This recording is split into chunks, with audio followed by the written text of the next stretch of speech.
Today's guest has been shaping the digital backbone of one of the world's most iconic industries for over 3 decades. Mr. Arul Rajkumar. So we had IT systems which were designed primarily for large markets like US, Europe, and also Australia. The success story of the application of GenAI, you can almost picture the relief on your team's face when the automation kicked in. So everyone is actually trying to use the AI tools, which is going to be there and it's going to make our life more simpler. But last but not the least, we have to be very careful about the data security as well as data protection.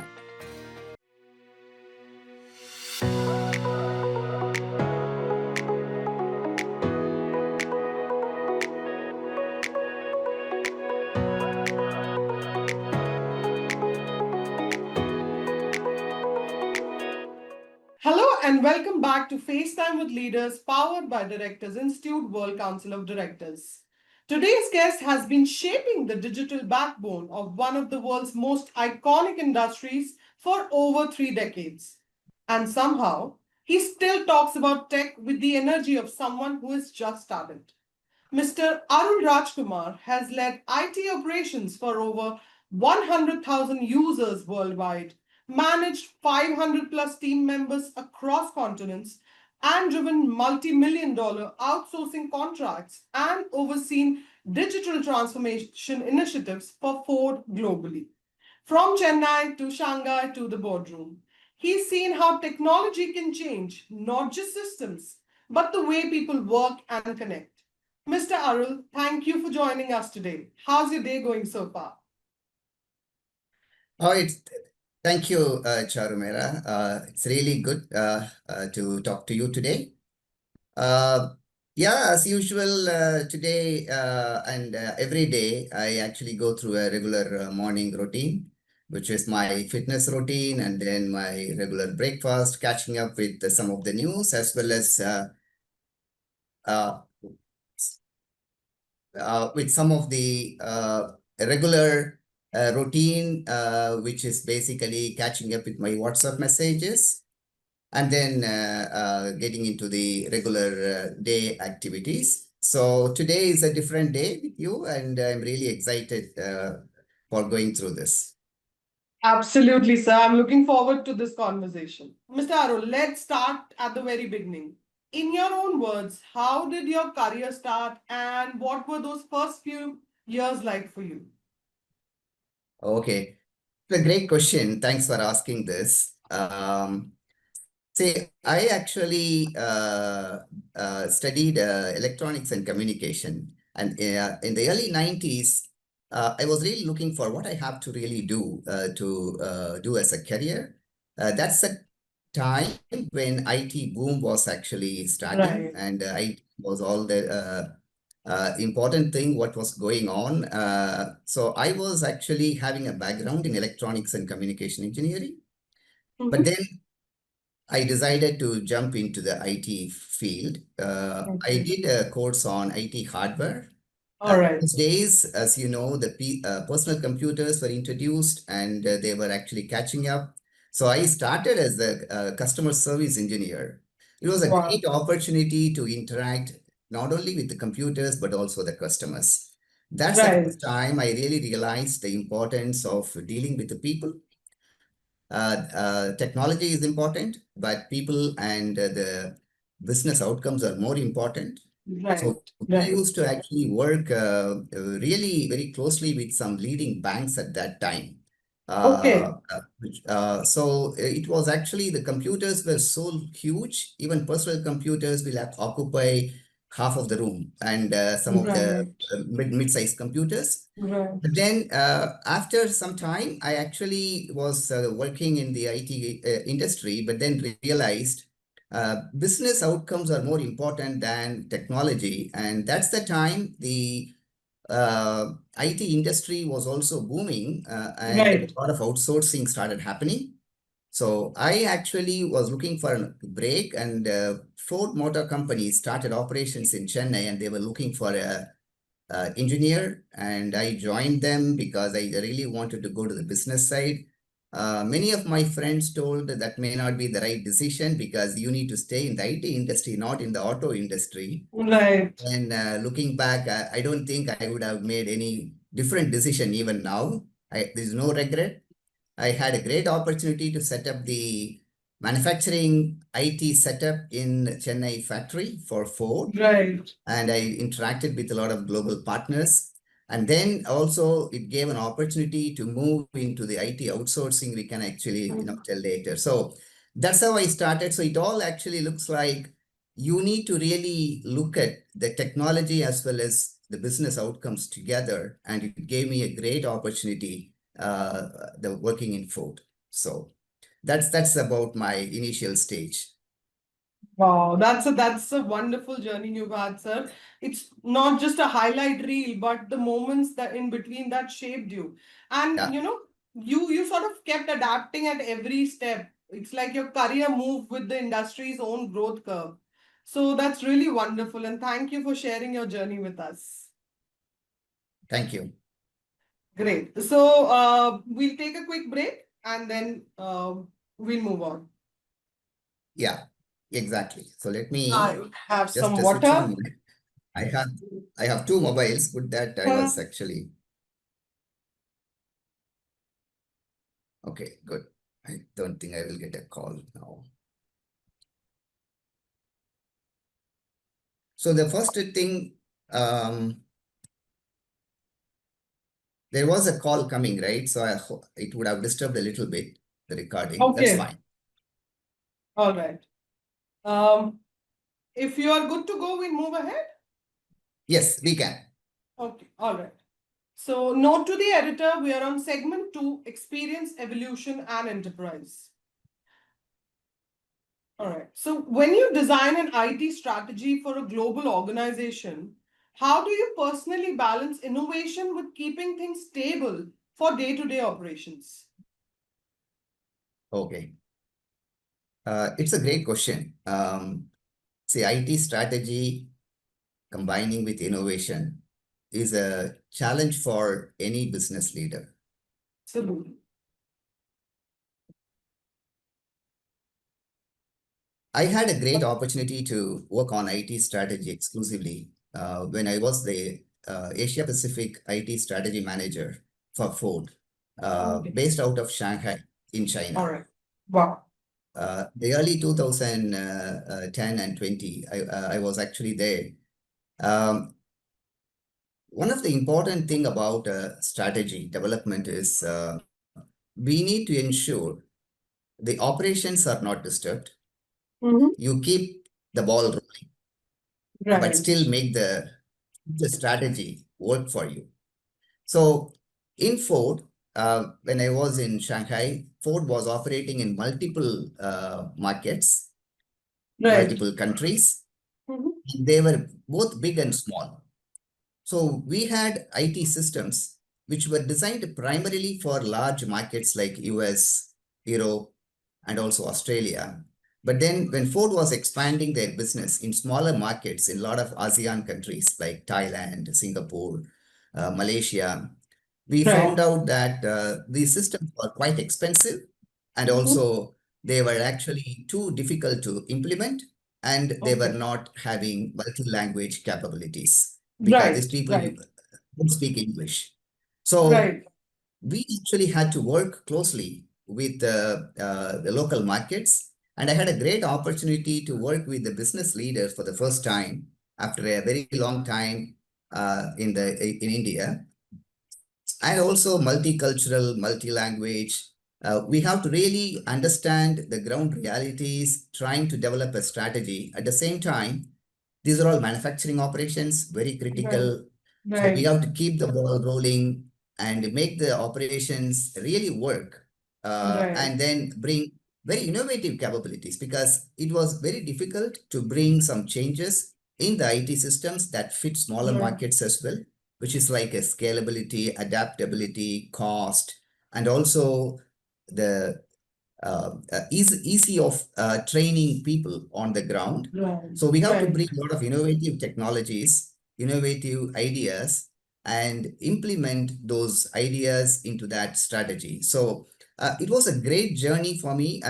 We were not successful in the first attempt, to be very frank. There were a lot of hiccups, in fact, which resulted the first time we launched the new system.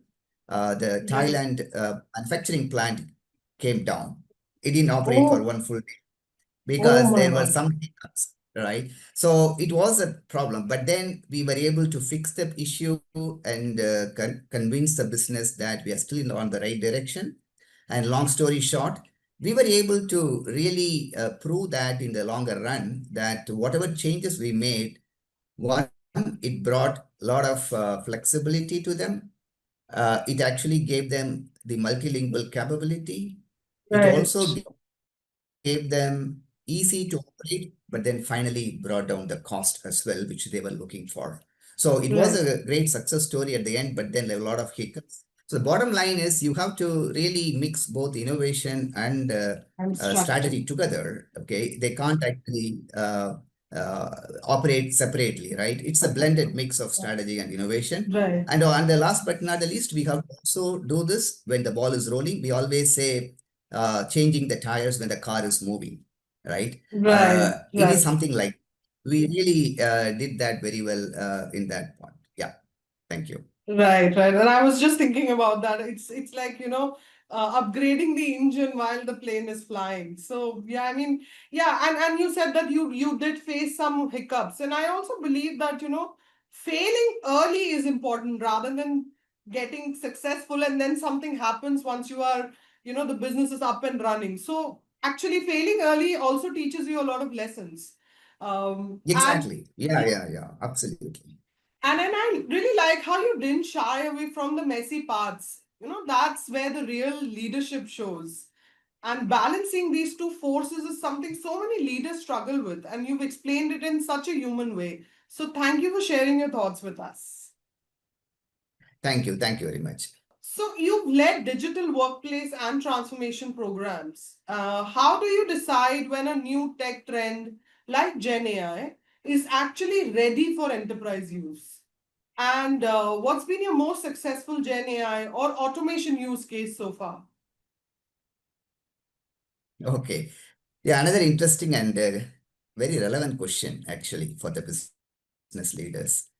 Um, any new technology trend is always eye-catchy, and being a technology leader in a company, you are always questioned by the business leaders why we can't use this new technology. We keep hearing Right, about this. Are we right, not implementing it, right? right. Whether it is Gen AI, which is currently the buzzword, or it is actually RPA, which is remote robotic process Process automation some time automation, back. right.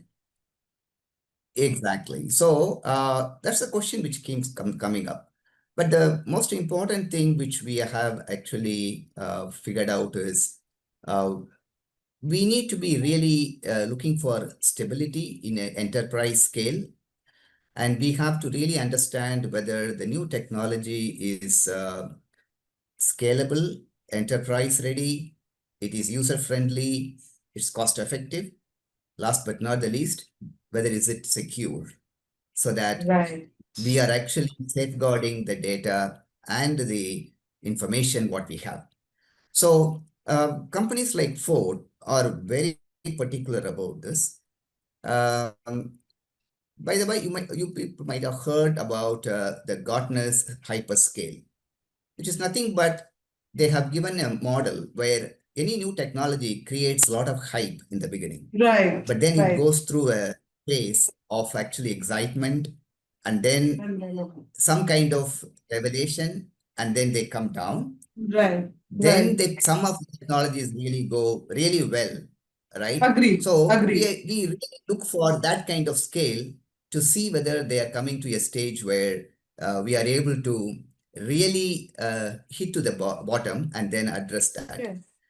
So we have an extensive mechanism to do that kind of analysis, but it all depends on how do you merge your business strategy and really apply that new technology in the right place. Right, Otherwise, it will be a mistake. just because somebody is using the new technology doesn't mean you can actually use it as well. Agreed. So I want to actually give this example of robotic process automation. When many companies were using, we were just thinking about it, but then there were a lot of business users coming to us and saying this could be a, uh game changer for us. And we worked with the business, and I was the person who was leading that RP automation. We were able to really work with the business, industry, and there were a lot of RPA tools at that time. We have to work with multiple suppliers and select a proper model, which looks like a bookish one. Still, we have to go through and then slowly start in a small scale in low risk areas in the business, and then scale up in a way where we can actually really do it. So the whole thing is you need to really look for all the key credentials of this new technology. And coming back to this Gen AI, it's very interesting area where everybody talks about Gen AI, and there's also a lot of uh, repercussions as well as observations that it's going to take away human-centric decision. So we actually have implemented Gen AI in my earlier role, where I was running a global IT service desk for close to us. And we used Gen AI tools to analyze the call tickets in a more dynamic and in a real time to understand the customer sentiments and also customer experience, which were not possible earlier. So Gen AI is a really a recent development, and it's a buzzword in the industry now. When we actually look at the Gen AI, there were a lot of reservations in the company saying that this is some new trend, whether it will be useful for us or it is just a buzzword. And there are also a lot of reservations that Gen AI is going to take away the jobs of the employees when we implement. So we had to really work through this reservations as well as convince the management that this is something we have to really do it, and in a big scale. So in my area, where I was actually managing a large IT service desk globally, supporting more than 100,000 users, we were able to deploy AI tools to analyze the help desk tickets in a real time. We were able to analyze the tickets as well as understand where exactly the problems are, what type of problems we have to address, which resulted in the customer experience scores to go up dramatically.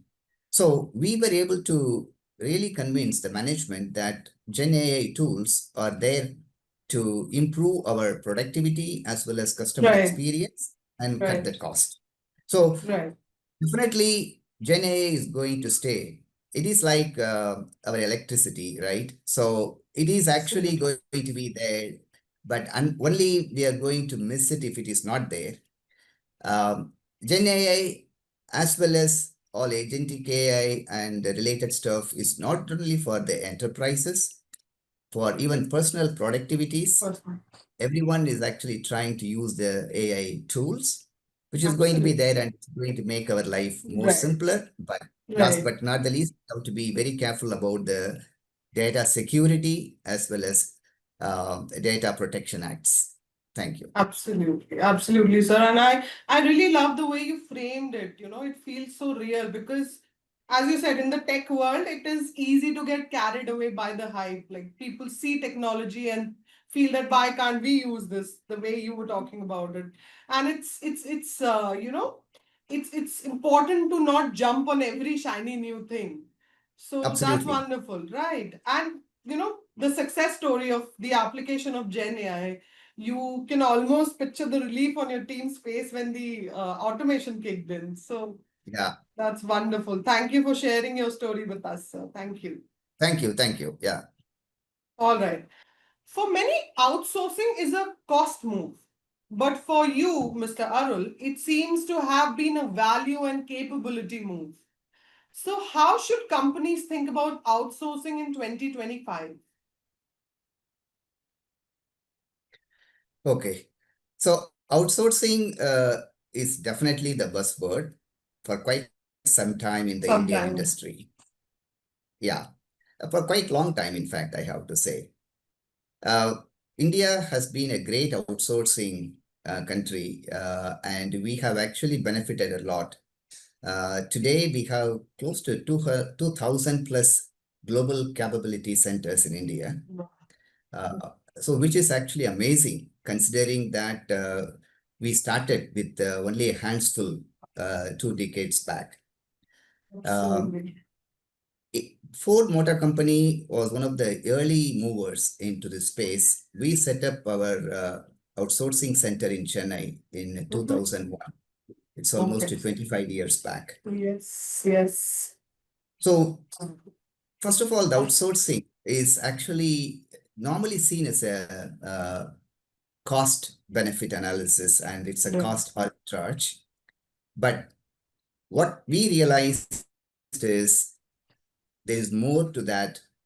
We have to bring the capability, we have to improve the capability of our delivery mechanisms. Then we have to Right. have a good partnership with the right people.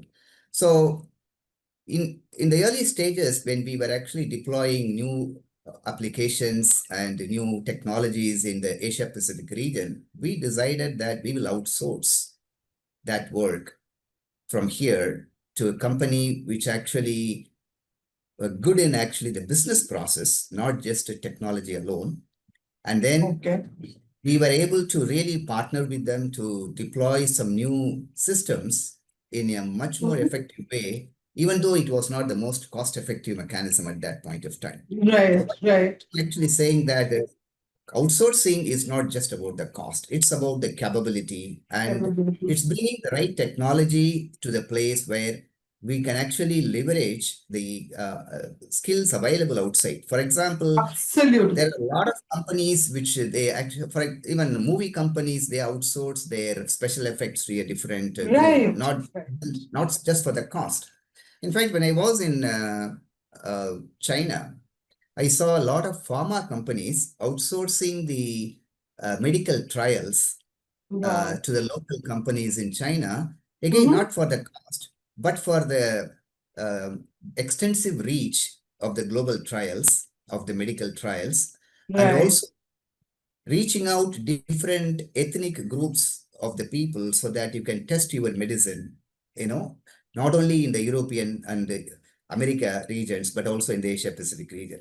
So Asians. Right. outsourcing is something to be seen in the lens of capability more and cost as a mix. So it should go together. So we have actually seen a lot of success in Ford in the last 25 years. Rightly, we have renamed in India all the outsourced centers as global capability centers. So they are actually bringing more capable stuff into the system. In Right. 2025, to just close this, I have to tell you the model is almost like a build, operate, and transfer model because the technology is moving fast, including Gen AI. Many traditional companies cannot invest in the technology very quickly, but there are a lot of Right. technology companies, they can actually help you to scale up very quickly, then deploy the technology for you, and then run it and transfer it to the True. companies. So that's the kind of outsourcing which is actually currently picking up a lot in 2025 and beyond. Right, right. And it's a shift from what can we save to what can we do now that we couldn't before. Because, outsourcing is not only, as you said, cost saving, but it's also capabilities and so many new people, their different ideas, and a lot of things are involved. It's just not cost. And I started my career from an outsourcing company, so I can totally understand that it's just not cost. There are a lot of things involved. And the way you took us through that journey, the low points, the turning point, the leap, it really landed, sir. Thank you so much for sharing that with us. Thank you. Thank you. Time to switch gears, sir. It's the rapid fire round. I'm going to put a few questions across and, just say the first thing that comes to your mind. This will Yeah. actually, this is fun thing. I like this the most because you actually get to know the person, the real person behind the professional. So let's get Okay. started. So first gadget you ever bought with your own salary. A pager. Wow, that's really nice. I've actually never used a pager before. But it sounds interesting. Okay, the next one. Email, WhatsApp, or a quick call. What's your preferred way to get the work done? Definitely a quick call Quick call. because you Actually, have the to get call the will give you the quickest resolution. exactly. Okay, one IT issue you never want to deal with again. The same thing what I told. The plant shut down when we implemented a new system in Thailand. Yes, yes, yes. Yeah, those type Wow. of things. Yeah. Right. Okay, if you had one extra hour every day, how would you spend it?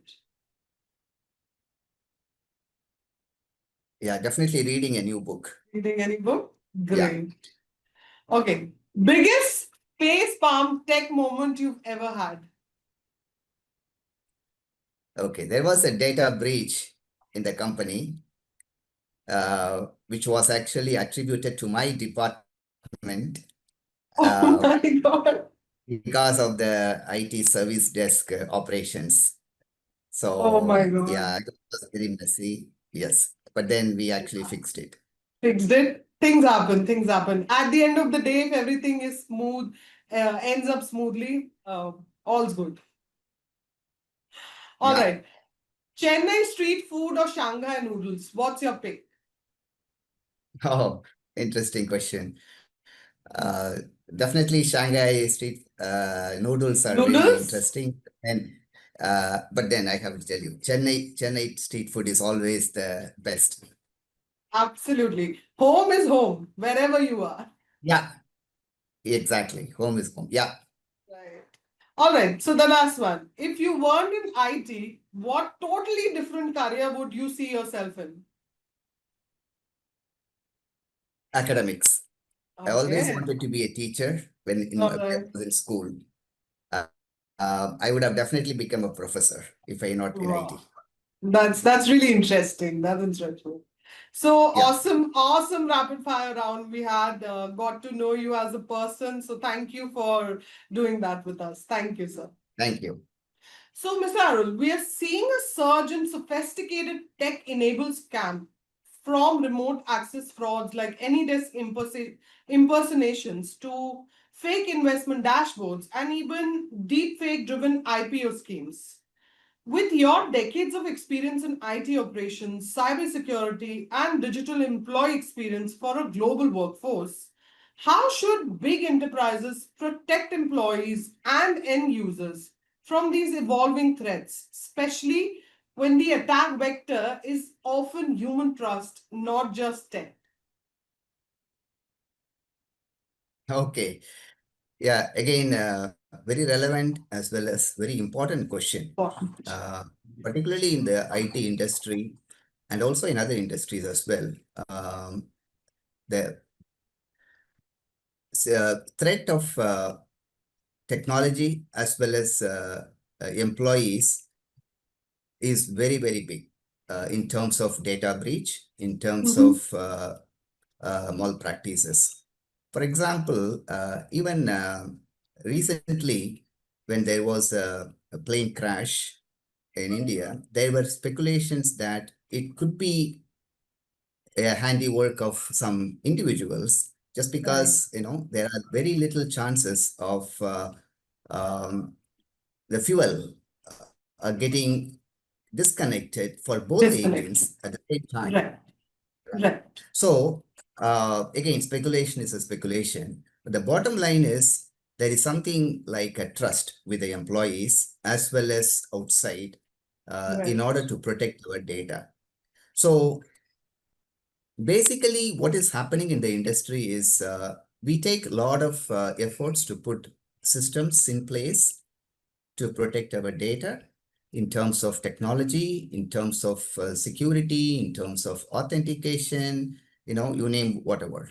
But then there are a lot of employee related issues which keep cropping up, which we got to Right. actually on that as well. So we are actually now in a model called zero trust technology. Okay, that Okay. means we don't trust anything, period. Okay, whatever is actually coming inside the company through the requests, everything is actually seen with a suspicion. That's how it's Right. called zero trust. So you don't Right. do anything without testing at the periphery. So that is actually the zero trust model, which is getting implemented across the industry. And I was Okay. instrumental in actually implementing that as well. But I talked about this data breach in my own department a short while ago. Yes. Uh, Yes. because it actually created because of a human error, not that it was intentional, but it was Intention. unintentional. But still, human error is a human error. So Agreed. it has to be protected, prevented, particularly so that the Right. employees are well aware of, what is the consequences of how they are doing. And also, Right. there is a backup mechanism, even if the human error happens, how we protect the data. And then we can implement the right process so that the whole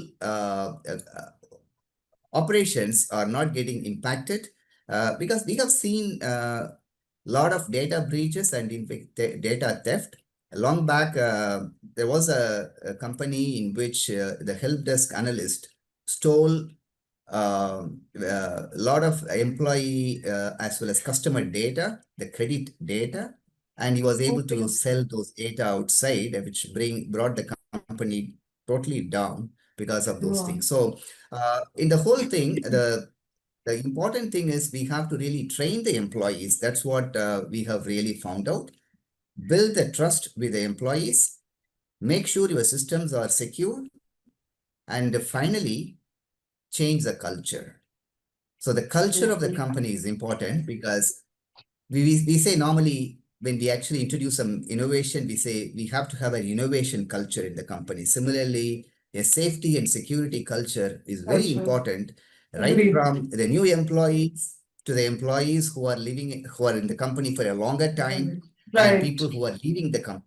We have to address the whole gamut of the employees for the data protection. Agreed. So Agreed. Agreed. that's The way they say that, when you're teaching a child, you actually teach from the time then they are young, so that they can, continue following those rules when they are when they are old. So similarly, for employees as well, to have that kind of culture when they are just new in the company, so that it's sort of embedded in their DNA. So I totally understand that. And it's yeah. such a powerful way to put it, trust being the new perimeter. And I love how you took us inside the moment. It didn't sound like a checklist, it sounded like reality of being in the hot seat.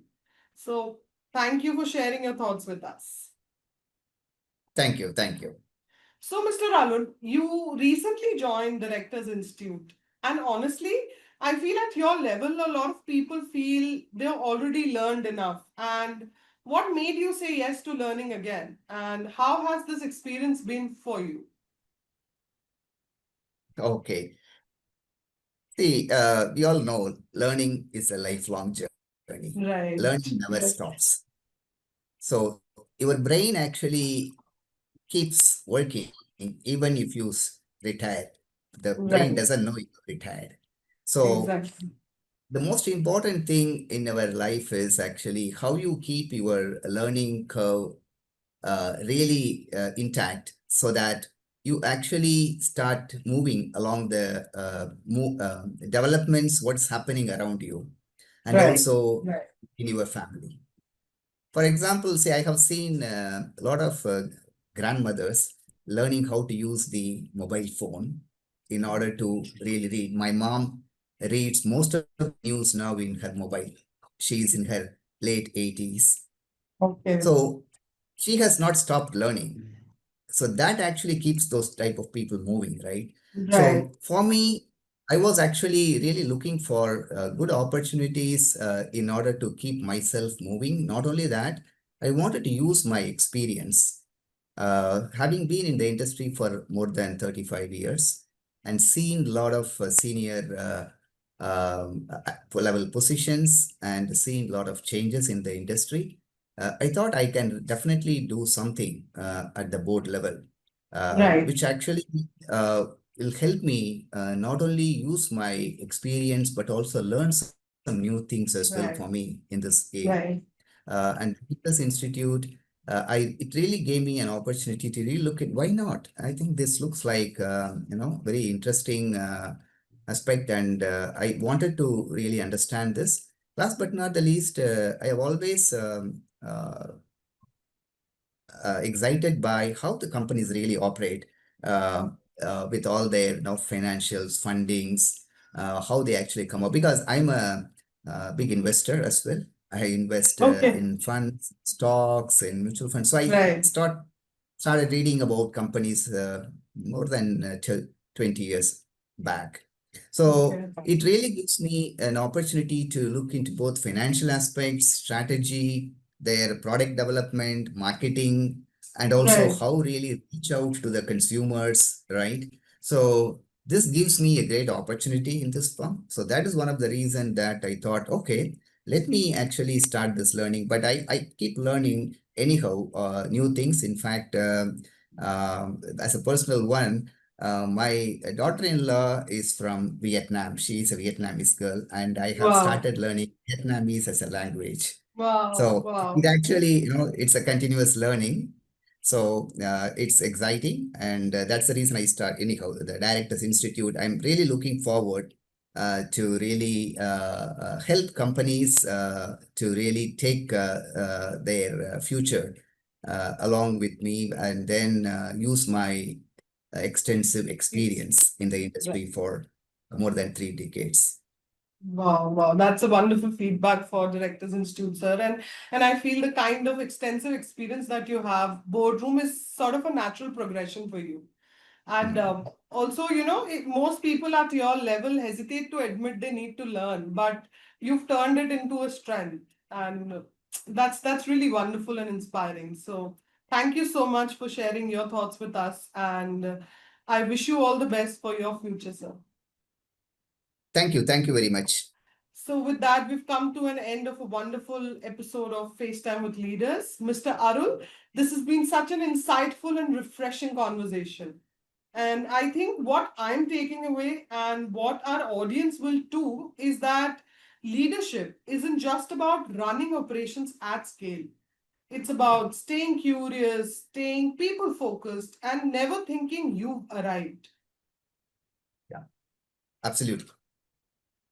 So, thank you for sharing your journey with us, the big wins, the tough lessons, and the human side behind the titles.